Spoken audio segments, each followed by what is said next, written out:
Oh, didn't see you there. My name is Cameron Coffee, and welcome to Light Roast Music. Anti-Sharpshooter. Today, we're going to be going over some fundamentals of music theory. During this video, we are going to review how to make scales out of tetrachords. Ahem. Oh yes, this is my good friend Jarrett Longworth, and he will be helping me on this comprehensive course. Oh, enough with the intros already. Let's get on with it. Alright, we're coming at you unscripted. Unscripted, yeah, that's right. Unscripted. Probably a lot of edits though. We're at you live, unscripted. Now let's start building some scales, shall we?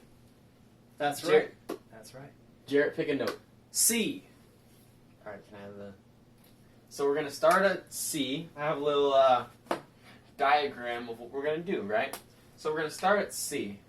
The piano's up here for your Piano is up here if you want to follow along. C is right here or here. Somewhere. You'll see the letters. You'll see the letters. Alright, so we have C. You want to write it because you have better handwriting than I do. Sure. Okay, so we're going to go up a whole step. What's a whole step? That's a D. It's a D. Then we're going to go up another whole step. That is an E. Oh, I am writing at a bad angle. Ooh. We're going to go up to a half step. A half step from E.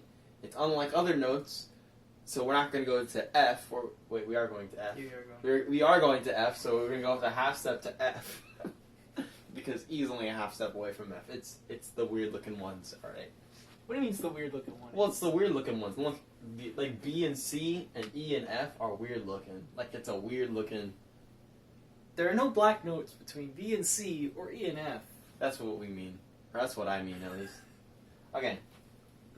Now you're going to jump up a whole step because you're going... This is the first tetrachord. Now we're moving on to the second. So, up a whole step is... That's right, it's G. But wait a minute. What is a whole step? You never told me, and we missed it the last video. Factually correct. A whole step is just two half steps put together. So, oh, that makes so much sense. yeah, it's like a step. So it's like a half a pie, another half a pie, now you got a whole pie. We also call it steps or not a semitone, what would we call it? Second? A whole tone? We call it a whole tone. Whole tone. But that's still whole. Whole step? Whole step, whole tone. Sometimes just called step. Would we call it half tone? No, we wouldn't. That's bad AP. That's a semitone. That's bad AP music theory grammar. So next up is a G. And then we go up to an A. A. Then B. And we're getting one of those funny looking ones again. We go up to a C. Is that racist? Is that racist towards keys? Nah, we're not keysist. We're not keysist? Nah. Alright, that's good to know. Okay, that was fun. That's a C scale. C, D, E, F, G, A, B, C. My turn. I want to pick a key. Pick a key. Let's go F sharp. F sharp. Ooh, that's a funky one. There's a lot of sharps. I changed my mind. Let's go to B. B? Okay, we're going to do B now. B. Starts on B. Okay? Then we're going to It's go a whole up step. a whole step from B. Now B is right next to the funny looking one. So a whole step from B is not C. It's C sharp. That's right. It still has to be some type of C. But Yeah. it has to be a C sharp. You can't say D flat because that makes it sound like it's some type of third, which we'll get into that later. But we're going into the D, so it's going to go B, C sharp, D sharp. D sharp. And a half step from D sharp is... Jared? E. E. I didn't know I was supposed to answer. Yeah, you weren't. And then we're going to go a whole step from E, which is F sharp. F sharp, that's right. It's not F, because F's only a half step. But we need to go a whole step. Yeah. Again, feel free to follow along above. You should be able to see the piano and be like, oh, yeah, okay. Ah, you see that moves? Oh, that moves 2 notes. That means it's a whole step. Oh, that moves 1 note over. That means it's a half step. So the next note would be G sharp, because it's a whole step. G sharp. Now we don't know what the other two are, but we do know it's going to be an A and then a B. We know that for sure because it goes in alphabetical order. So even if I don't know what accidental we're going to use, we know it's going to be some type of A and some type of B. Yeah, well, we know it's going to be B natural because that's the key we started in. So we just need to figure out this A now. So a whole step from G sharp would be A sharp. A sharp, that's right. Yeah. Actually, while we're on that idea, let's do some quick tips. We should do like a little. Tips.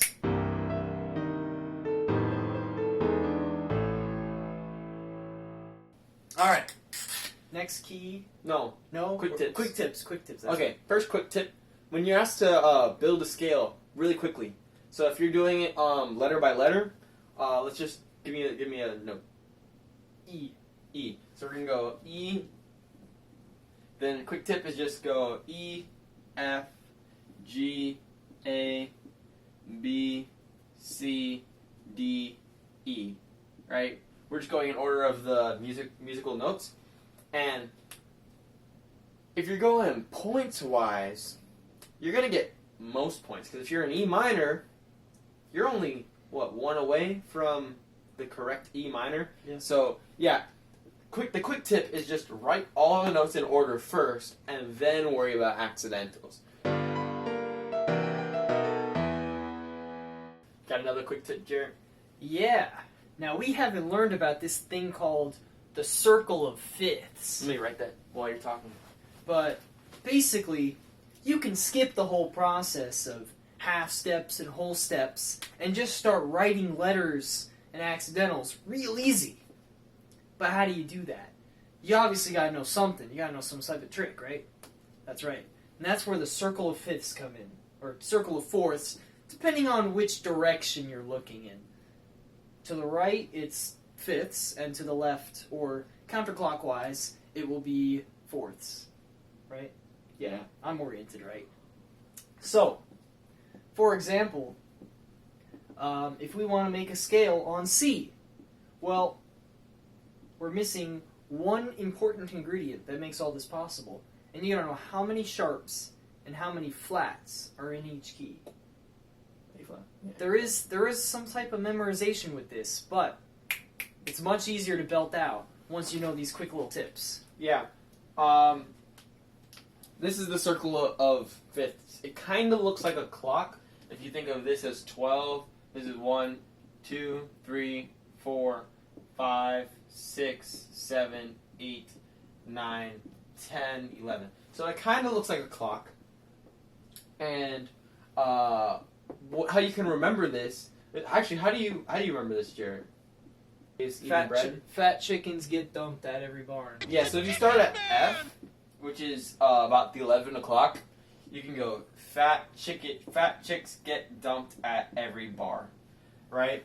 And then you just kind of repeat this. So we're going to change this F sharp to G flat. So it would be... Oh, no, never mind. Forget what I said. Oh, yeah, and then you do fat chickens get dumped at every bar, and then you do bead flat. So that might be a bit confusing, but it makes sense. It just... For all... Can I borrow that color? So for all of this, just remember that fat chickens get dumped at every bar. And then for the last 4 bits, you remember bead. And then there's just an F sharp at the bottom. That's just one way to remember it. This is bead flat. That's one way to remember it. There's other ways. If you just take a scale and then go up 5 notes, you'll find G. And if you go take the G scale, go up 5 notes, you get D, and then A, and then E, and it works all the way around.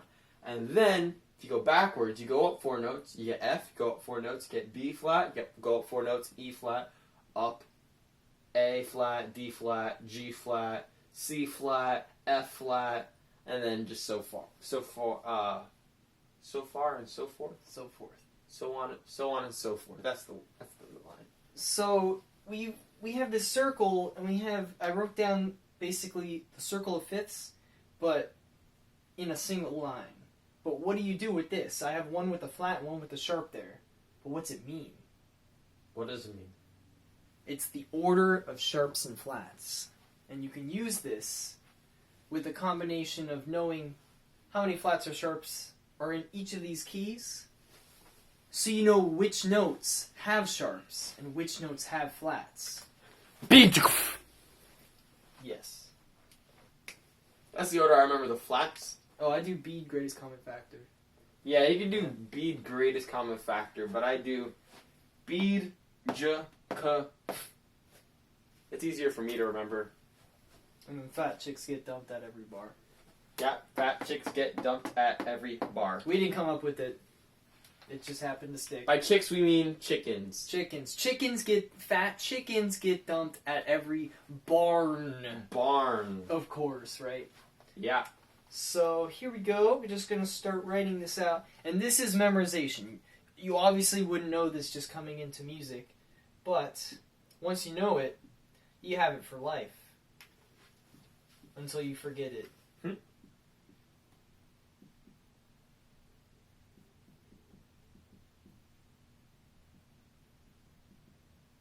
Okay, just barely fits.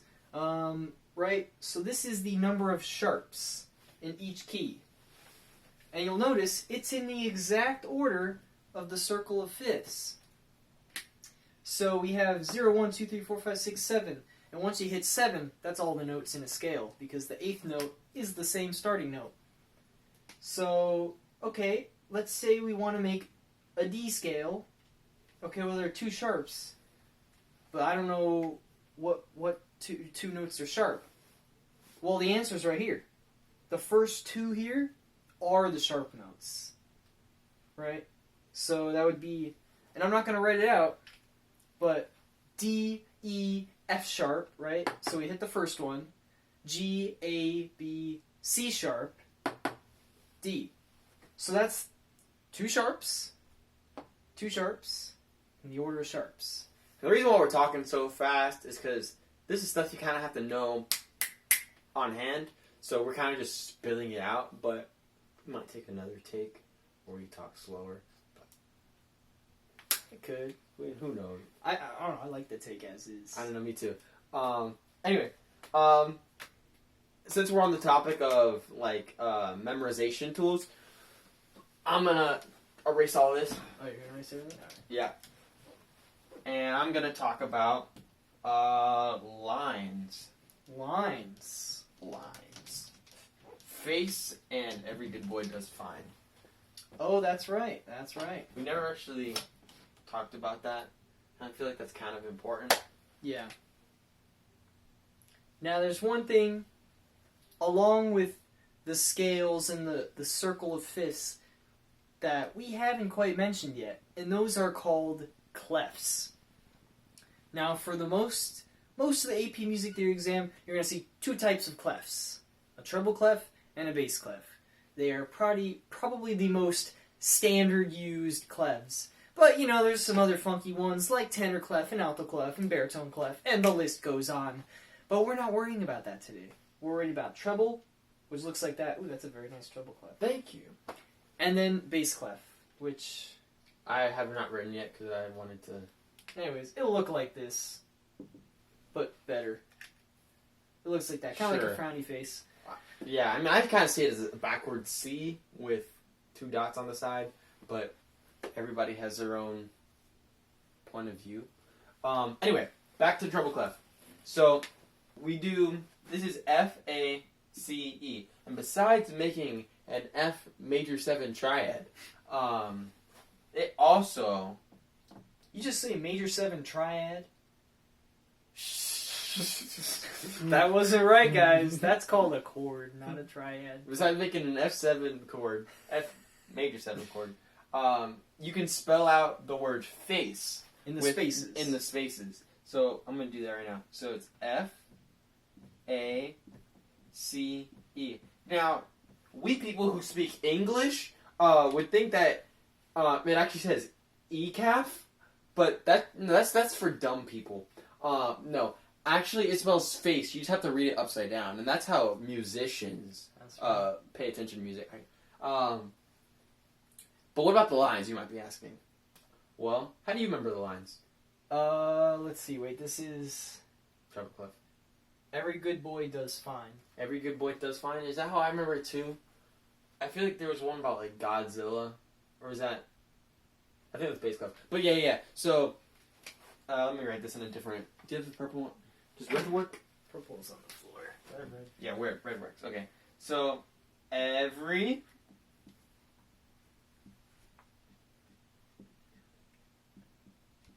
good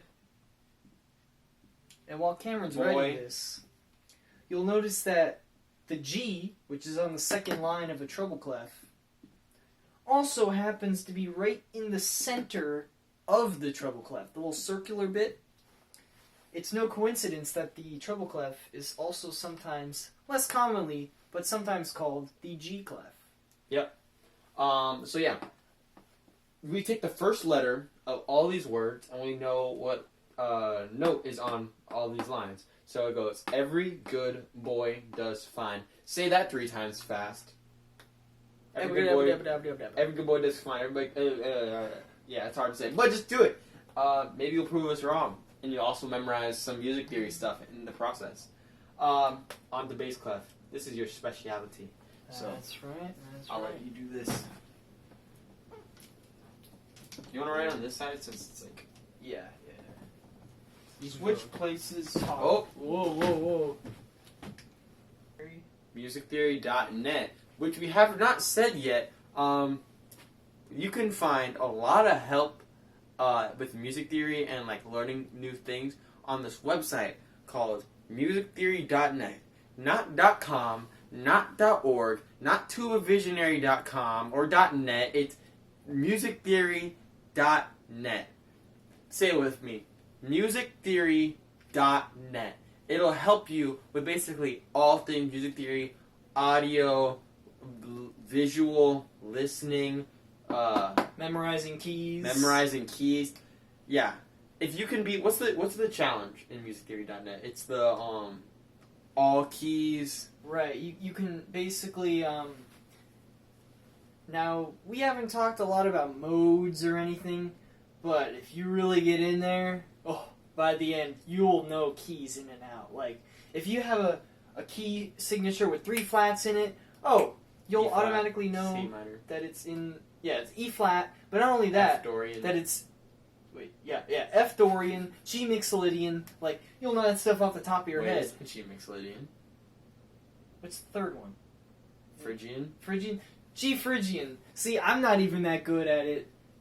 And I've been using AP Music Theory. And we got 5s. Okay, so this is the bass clef, right?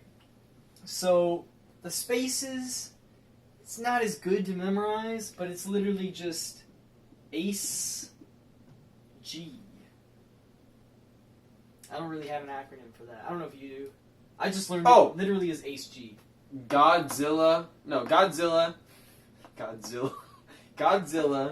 eats cows always. That's what the one that says Godzilla in it. I don't know about that, because personally, the alphabet in music goes bottom to top. So that might be a little confusing for an acronym. It goes from the top down. Yeah, but just remember, Godzilla eats cows always. The red one. But the other one, for lines, that's pretty easy. So I'll write them out first. Good boys do fine always. Yep. Oh, that's the word. Always. In treble clef, the lines. What did you say it was? Every good boy does fine. This is not. Oh yeah, that's right. Every good boy does fine. The way I learned it was empty garbage before dad flips. Yeah, that actually helps to have 2 different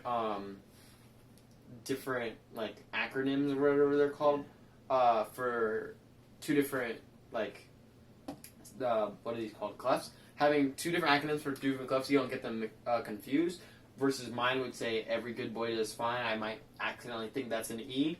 But you could also do it my way. Wait, can I have the blue and the red? And then you have the super sneaky way. Ready? That's called a ledger line. We went over that in the first video. If you haven't seen that yet, go check that out. So, now you have this extended one that goes, every good boy does fine always. That could be confusing. It could But be there are different ways to memorize it. But the best way to memorize is just go on or not AP Music Theory, just musictheory.net. You're right. Musictheory.net. Isn't that what I said? Or did I say AP Music Theory? No, you said Music Theory. I'm saying Musictheory.net. Don't go to apmusictheory.net unless we bought that website. And if we did, then go on apmusictheory.net. But we didn't. Musictheory.net. Yet. You just poke around, you can memorize notes. Eventually, bang, you'll get something that looks like this. If I just go like this, and I say, okay, you're in bass clef, what's that? It's a D. Boom! Boom! A D. It's getting worse. Now what if I said, okay, what's this? That is a B. Now you don't know, we didn't go over that one, but if you know this one's an A, You just go up one more. then the thing above it's a B. Actually, it's a B flat. It's not because there's no accidental. Right. It would only be a B flat, in this case, if there happened to be a flat here. Yeah, if there's a flat here, then yeah. Another music theory tip, which is a bit complex, but I really want to get into chords, so we're not doing that right now. But if you have, let's say we have a piece of music, right? My turn, I want to be on this side. So we have a piece of music like this. Man, I feel so bad because you're going to have to do all this editing. It's quick facts. At least it's one take. So you have this piece of garbage, and you have a thing that says you're in the key of F right now, right? And you have some music, and let's say it has an F here, and then it has a B flat here, and then it has B natural here. Let's say it's a 2/4, just for the sake of the argument. Then you have then you have another B flat here, right? And then you have, B natural, and then you have another B here, right? So you have 4 B's in a row. Which ones are natural? You keep talking. It looks real sloppy. That's how jazz people just write their B's. This isn't jazz. People don't write jazz in AP Music Theory. I did. Well, you're on the parts where you have to read music. That's not written in jazz notation because it's messy. Yeah, it is a bit messy. Anyway, so which ones are B naturals and which ones are B flats? Well, I know that that's incorrect. They should be going down. No. If it's the center, it could be up or down. That's true. So I know this one is a B flat because we're in the key of F, and there's literally a flat right there. F major. Not F minor. F major. F major.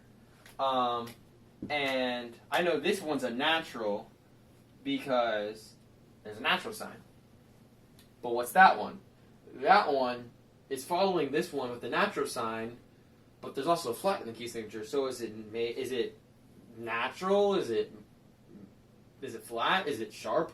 No, it's actually natural because whenever there's a natural in a bar, like, so you see this bar line here and this bar line here. Whenever there's a natural in that bar, that accidental carries over. So it could be a sharp, and that accidental will carry over. So if there was an F sharp here at the end of the bar, if there's another F, that's great. That F would also be sharp, as long as it's on the same line. So now we have this. So this is going to be a B natural, and this one, well, it's after the bar ended. It's the next bar. So is that a B natural or is it a B flat? It's a B flat because bars basically refresh the page on most occasions. So, here's an occasion when a bar would not refresh the page. Do you know the occasion? I know the exact occasion. Sometimes you might have music that looks like this. Yeah. So this is a time. A time will carry over the same note that I had last time. It's not a slur. If it was a slur, it would be going from one note to another, and it would clearly, it would say that it's be going to a B natural to a B flat, right? So this is a time where it's going from one note to the same note, so it's not being re-articulated. Which means that instead of this note being, but instead of this note being natural, it's actually going to be flat. Yeah. So yes, this would be a slur, and that would be a time, for example. And this would now become natural. natural. Anything else? And then if there was a B here, this would be B flat. Yep. I think to end this, we're going to make more scales. More scales. But this time, we're going to do it on staff paper. Board staff. Staff board. Staff board. Staff board. Yeah. These are quick facts. You don't have to digest these all away, right? This is not something you're supposed to just get like that. But if you just watch this video a couple times, eventually it starts to make more sense, right? It's kind of one of those things where you don't quite get it the first time, but if you keep reviewing it and reviewing it, eventually it just becomes second nature to the point where you can just say, oh, that's a note, I know exactly what note that is, and all that kind of stuff. And there are a lot of other rules and notation specifics that we didn't really get into, but that's all going to be covered in a future time. These are just quick tips on how to identify notes. What does alto clefs look like? It's like okay. Or is it like this? It kind of looks like that's not. Is it like this? That's not right. That looks more right. Okay. It's close. I don't know. Okay. I'm not a orchestra musician. I'm not gonna pretend I am. But let's just pretend like that is an alto clef. Actually, you probably look up what an alto clef just looks like. Don't worry about it, because while camera's looking it up, what does an alto clef look like? I'm just gonna have an alto clef up what here. What does an alto clef look so like? you'll already know what an alto clef looks like. Here's what I found. Before we remember what an alto clef looks like. Now, alto clef is probably the only other key signature you'll see. You might see tenor clef, but Oh, okay. So it's like it looks like that, just like I said. Kind of like this, but shut up, Jerry. Yeah. You might see alto and tenor clef, but it's very easy to tell what notes are what after this very simple trick. People hate this. Music teachers hate this. Music teachers don't want you to know this secret. Oh, we should clickbait. Yo. Boom, you see that? Title's been changed. Clickbait. Yo, that'd be amazing. Music teachers don't want you to know these quick tips. College board doesn't want you to know this. College board doesn't want you to know, but they have alternate scoring rubrics. They do. We should teach them about theory hacks. Although, if you need alternate scoring, you're probably gonna get it too. Just saying. Anywho, this is alto clef, right? This is alto clef. No, alto. This is. Is it tenor clef or It's alto? one of them. Doesn't matter. The answer will be right here if it's alto or tenor clef, but we don't remember. Yeah. So this is one of the string clefs, or baritone. I think baritone. No, baritone clef is bass clef, but like shifted. Okay. It's bass clef. Yeah. So this is a clef that is common to string instruments. That's not violin. And basically, the way you tell what notes are what notes is this little arrow. This arrow points to C. So right now, this line in the middle is C. I'm not sure if this is alto clef or if this is tenor clef, but it doesn't matter because this right here is C, and that is all we need to know, right? To figure out everything else. So if this line is C, then that means this space below it is B, which means the line below that is A, and so on and so forth downwards. And if we go up, the next note's going to be D, E, F, G, so on and so forth. So now that we know that is C, Jarrett, pick a note. G. G. Okay, that's pretty simple. So we know this is C. So this is a rusty clef for me too. So I'm going to try to work along with you. So this is C. This is B. That means this is A, which means that this bottom space is G. So let's do the key of G. So we're going to put that here. Actually, rather than doing our normal routine where we go whole, whole, half, whole, whole, whole, half, we're going to use the quick hacks that we used before, right? So the first thing that we do is we write all of the lines, all of the notes up until the next G. So we know that there's 8 notes in the scale. So we go G, A, B, C, D, E, F, G. Up there. I did not know that's where that was going to be. Okay, so we're in G major. First thing that I want to do is consult the circle of fifths. Now, another way, I didn't mention this before, but another way to think about circle of fifths, rather than think of the top note as 12, you can also think of the top note as 0. So you go 0, 1, 2, 3, 4, 5, 6, and then on the other side, you also go 1, 2, 3, 4, 5, 6. Okay. Now these would be negative numbers, or these could be negative numbers. It doesn't really matter. But all we need to know is how many sharps are in the key of G. So the top is C, 1 to the side. Actually, I want you to Photoshop what is this called?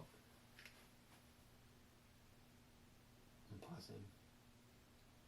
Circle of fifths, like another one over here. So the top is going to be C, which means that the one next to it is G. G is associated with the number 1, so we go back to the order of sharps and flats, right? So G is going to be 1, so how many sharps are in, or what is 1 sharp? So 1 sharp is going to be F sharp, right? Because of Jared's trick earlier, fat cats go down alleyways eating bread. That's the order of sharps, right? Or fat chickens get dumped at every barn. Or fat chickens get dumped at every barn. No. Yeah. Fat chickens get dumped at every barn. So, right? Or make your own acronym. Make your own acronym and have fun with it. That was right, though. Yeah. Fat chickens get dumped at every barn. Yeah. I feel like I'm missing something. No.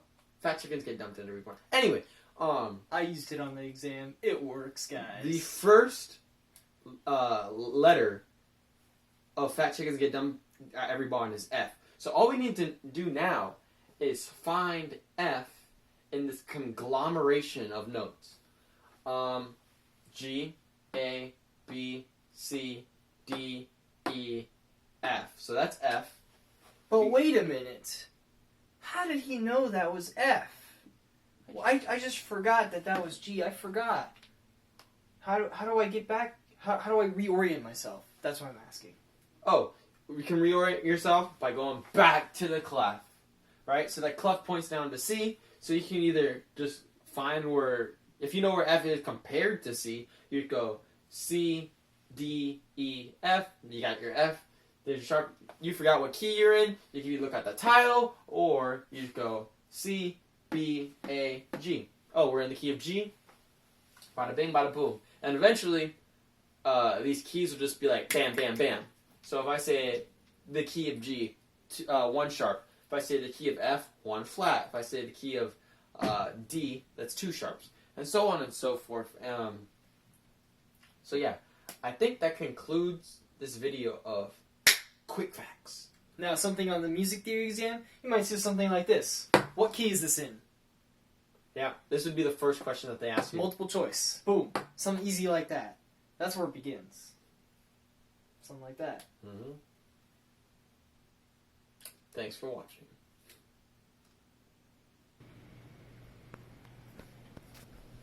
Why, hello! It is I, Jared, from the distant future, currently editing this video. Obviously this was a little bit longer than usual, and quite a bit delayed, I guess, too. But me and Cameron have, since the filming of this video, spread many miles apart in this wonderful journey called college. So we won't be able to make any of these collaborative videos in person together anymore. And we are quite busy with all of this schoolwork and nonsense, right? So this may very well be the last music theory video. But if it's not, stay tuned to Light Roast Music for more content related to music and music theory. Maybe how to get a 5 on the AP Music Theory exam. Who knows? Or you can choose to follow me as well at the Anti-Sharpshooter. But as always, thanks for watching.